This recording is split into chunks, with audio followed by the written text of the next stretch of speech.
because the guy's technique is probably already one of, if not the best in the whole cyclocross world.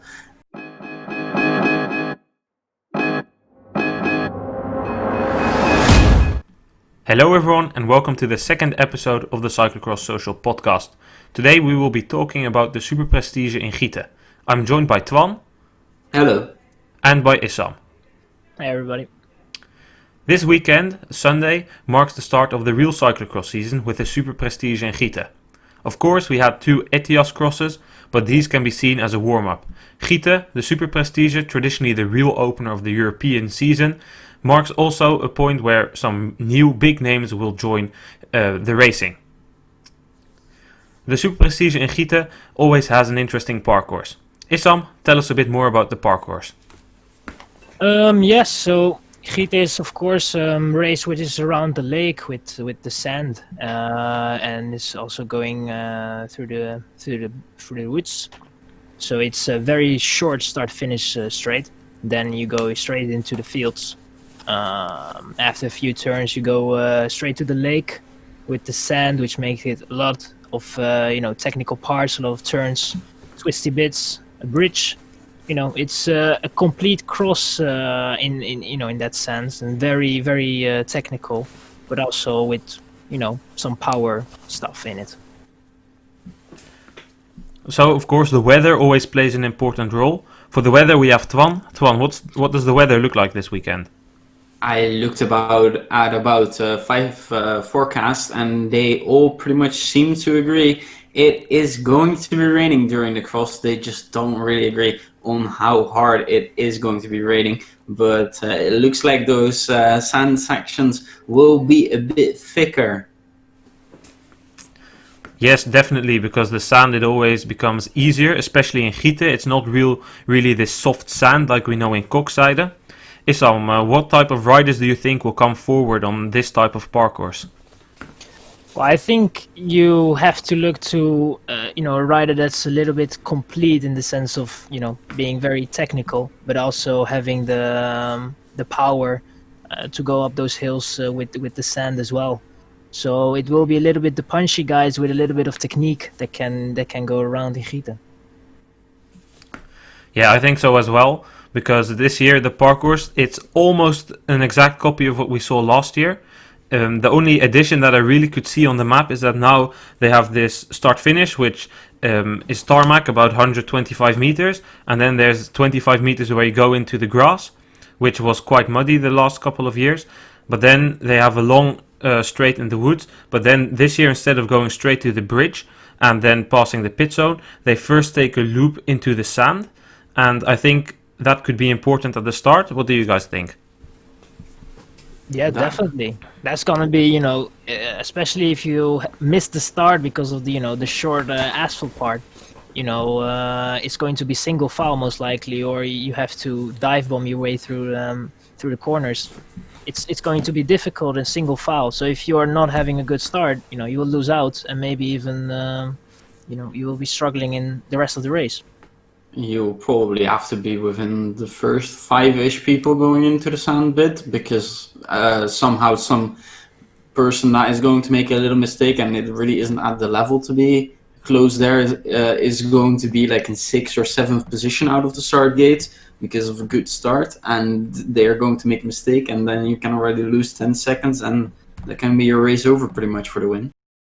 Because you see it quite a lot in cyclocross, but this parcours in Gieten, it also has these up and down hills with stairs, where last year we obviously saw quite some riders powering up, but others, especially in the women's race, were struggling there with the mud. Do you think it could benefit the people who are faster walking? Yeah. I think it sure will. So someone like Brand will be really looking forward to it, I guess, and others not as much. Definitely. I think the running parts will be longer, especially in the sand. I think you don't have that many people going over the parcours, because you only have the women who is going to start with the juniors and the under 23, and then you have the men, and that's it. So everything will, like, the women will make everything a little bit harder for the men, it's going to be running on several places, definitely. Yeah, and that was something that was quite interesting to actually see in Kruijbeek and Lokeren this year. Because of coronavirus situations, they don't have these junior races, because normally the newcomers, juniors, and sometimes another categories fit in before the men's race. And the Superprestige, they did scrap the under 23, but in Lokeren and Kruijbeek, we saw that the trail forming, it wasn't there before the women's race. So the women, they really ride on this slippery parcours, especially in the rain, if you ask me. It will be interesting to see. And we, because of COVID and not having any of the youth categories, we get saved from the men complaining about the parcours basically being all messed up and dead when they have to ride over it. It's completely different from what it was, before, because such events, they start from the morning and they end in the midday. Now it's totally different, and they have to really adapt on the situation what they have at this moment. Okay, let's then take a look ahead actually at the men's race that is going to be tomorrow. Last year it was Eli Iserbyt who took the win. What do you guys expect from him tomorrow? Win? I don't know. I think Iserbyt will be strong, but Tonaerts, last year was also very, very strong. He had a mechanical, of course, which took him out of contention. Especially if it's going to be a little bit harder than last year. I think Twan maybe can have the edge over Iserbyt, but it's going to be very close. Yeah, it will certainly be interesting. Iserbyt, of course, is going to be up there. Started off the season quite well with a win and a third place? Third place, indeed. And I expect that Tonaerts, Eli Iserbyt, and Laurens Zweek will once more be battling for victory. Talking about Zweek is a guy we know loves the sand. He obviously took the Belgian title last year in the sand of Antwerp. Do you think he will be hoping that it will stay dry? Because I think he would like the sand sections to be quite tough. Yeah, that's a good shout, because he wants to be having those that it's going to be a very hard section in the sand to make the difference. With the rain, of course, it's going to be a little bit harder, so you're going to have an easier way of making a trail, which of course takes the difficulty of the sand away, and his strongest part, which is the sand. So definitely he will be hoping for not so much rain in the next few hours. Then what about the guy who finished third last year? Last year Corné van Kessel got third. He started the season after a quite good road campaign. He finished in the top 10 at the Dutch National Championships Road. What do you guys expect from him? I think he fell quite far back last week, something like a 13th place. He'll certainly be hoping that in, of course, one of his few home country crosses, that he will be able to do well, and hopefully he can make that step back up to fighting for a top 5 spot. Well, last week actually he finished 6th in Kruijbeek still. Well, that's a big error on my part. Sorry for that one. Hopefully he can get on to maybe the wheel of Van der Haar, and they can battle it out for like 4th place. Yeah, that would be pretty similar to last year as well. Last year, Quinten Hermans finished 2nd. He's making his debut of this cyclocross season. He obviously crashed in the Dauphiné when he was in the breakaway. He was fighting for the KOM. He crashed. He broke his collarbone. What do you guys expect that he can do tomorrow? I mean, last year he was pretty good in Gieten. It's a race, if it's going to be a little bit harder, it can suit him. And I think especially if you're out for a while with the cyclocross, you don't want to have a fast race. You want to have a slower race. And I think if the race is going to be a little bit slower, less explosive, it will suit him, and maybe he can benefit from it and be in the front. Then I think we've had almost all the top guys from the men elite. Maybe only Michael van Toornout, but he had a pretty disappointing start to the season. He was 4th, I think, in Lokeren, but then in Kruijbeek he was nowhere to be seen and he DNF'd. I don't really know the story there. He's maybe the only guy that we then missed, but I think he will be in the middle pack fighting with some of these young guys. What do you guys reckon? Like Ryan Kamp, Thibaut Nys, Thomas Main. What do you guys think that these guys will be able to do? I think for especially Thibaut Nys, it depends on how technical it will be on the day. So I think for him it is also a disadvantage. Like for Sveik, if it starts raining and the sand starts getting easier, because the guy's technique is probably already one of, if not the best in the whole cyclocross world. And yeah, I think on power he might miss out quite a bit. Yeah, I think on power he will be missing some watts, but I think especially for those guys the start is going to be crucial because they're starting not on the front row. They have to be getting out of the trouble and survive the first lap and then see what they can do from there, not going too fast to like overcook it and not be able to finish at a good position. So that's really for them what they really have to try to do. Yeah, Okay. I think with quite a few guys returning from a road and getting into like their second cross, it's going to be harder as well because someone like Quinten Hermans is probably going to be up there for a top 5 finish. Mm-hmm. Yeah, I would agree with that. If we take a look at those guys, I mean, Thomas Main, I'm personally excited to see what he can do. I like him, he's British, so it's something different than the normal Belgian and Dutch riders. He obviously made the step to Torman's cyclocross team. He was pretty good last year in the under-23. I hope he can challenge for a top 10. It may be a bit of a stretch, but if you guys were to choose like from Kamp, Nys, Main, Benoit, Mees Hendricks finished third at the World Championships under-23 last year, Toon van der Bos, who do you guys think would come out on top of this battle? Can I also pick Niels van der Putten? No, because he isn't starting. Oh, that's disappointing. Well, Indeed, then I would like think to go for I Ryan think Kamp. Niels van der Putten is riding elsewhere because on Sunday there's a cross in Switzerland and there's also crosses in Sweden. I think he's on the hunt for some Okay. UCI points. Yeah, get up there in the starting rows. Exactly. Yeah, that's smart.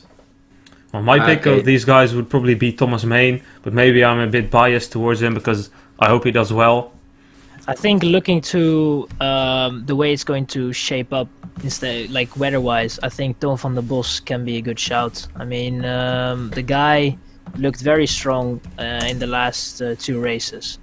He made a huge step from the summer, and I think that he can really, with a harder race, can be up there. So I would say Toon van der Bos.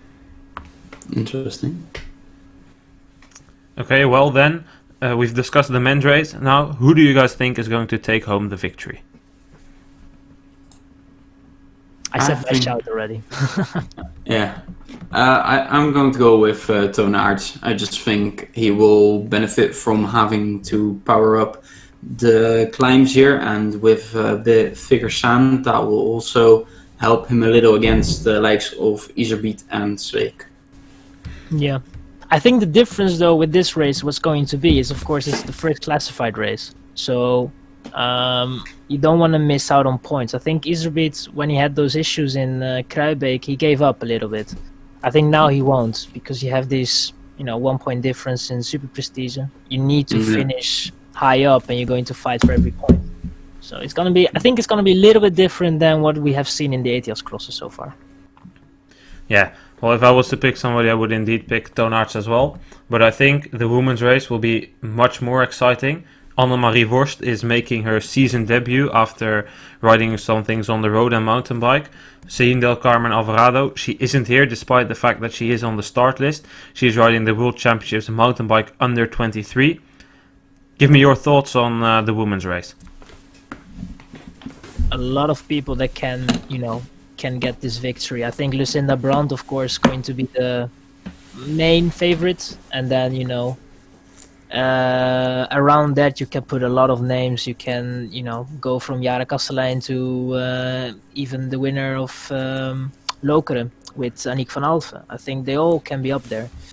It's gonna be again, with the women race, a very close fight, I think. Yeah, I think it's going to be a Dutch battle. It will be interesting to see what Annemarie Worst can do when she comes back this Sunday. And of course, Denise Betsma also doing very well, showing some of that form from when she was winning. And maybe Inge van der Heide an outside bat as well. So it'll be interesting to see what is going to happen. Personally, I would take Inge van der Heide if it would have been a dry course. Especially last year, she was absolutely flying on these dry and fast courses. Of course, she always also does road cycling. This year, she made the transfer to the 777 team. But I still think that if it's muddy and the sand isn't that soft, I think she's going to be lacking. I would rather than take Manon Bakker, as she seems to be super strong. But I mean, last year, of course, Alvarado won, almost a minute clear of Sanne Kant. Alvarado isn't here. I don't think Kant will be the one then to step up and win. They won't move up because Kastelein made a step, Bakker made a step, finished 7th last year. Aniek van Alphen made a step, she finished 15th last year. So I would agree it's going to be a really wide open race. My favorite would be probably Lucinda Brandt or Manon Bakker. But it's so hard to say. It's very hard to say. It's gonna be close, definitely. I think Betsma is a name that we didn't mention so far, and I think she definitely was up there in the 2 races, and I think she just lacks a little bit of base condition, I guess. But that will come, when the season goes on.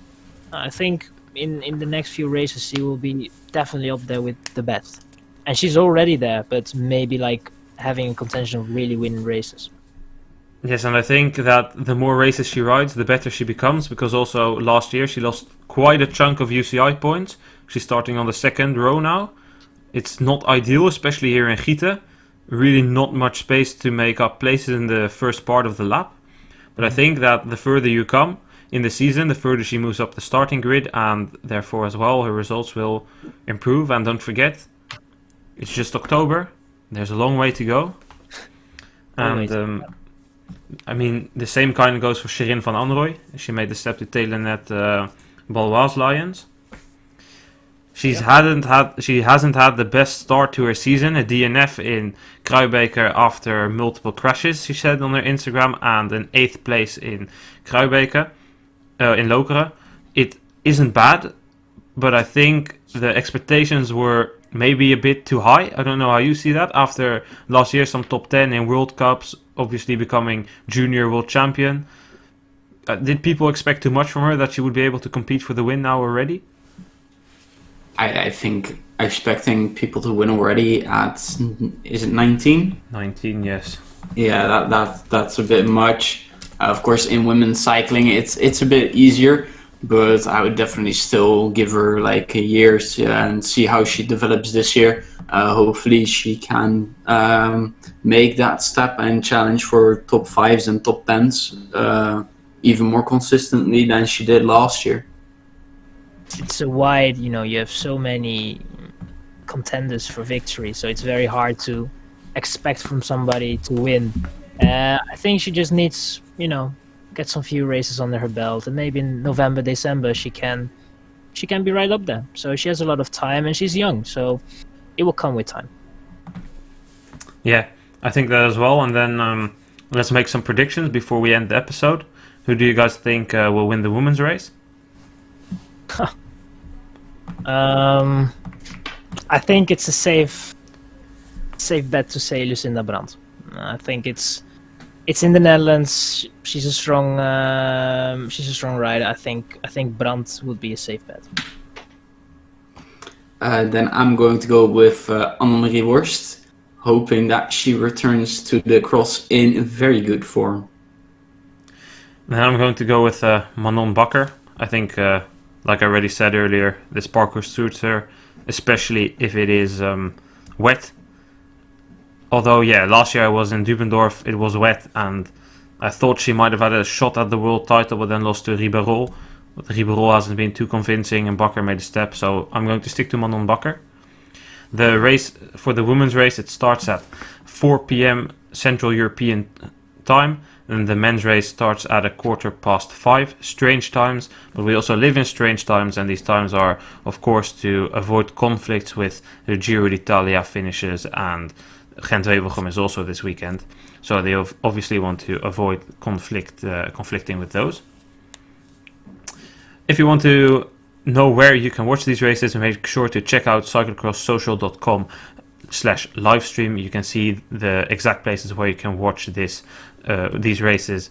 And then I hope you guys enjoyed listening to this podcast. I would like to say thank you then. Don't forget to leave a rating or tell us in the comments down below what you thought and if you have any points of improvements. And then I would like to wish you guys a very good day. Goodbye. Cross is boss. See ya.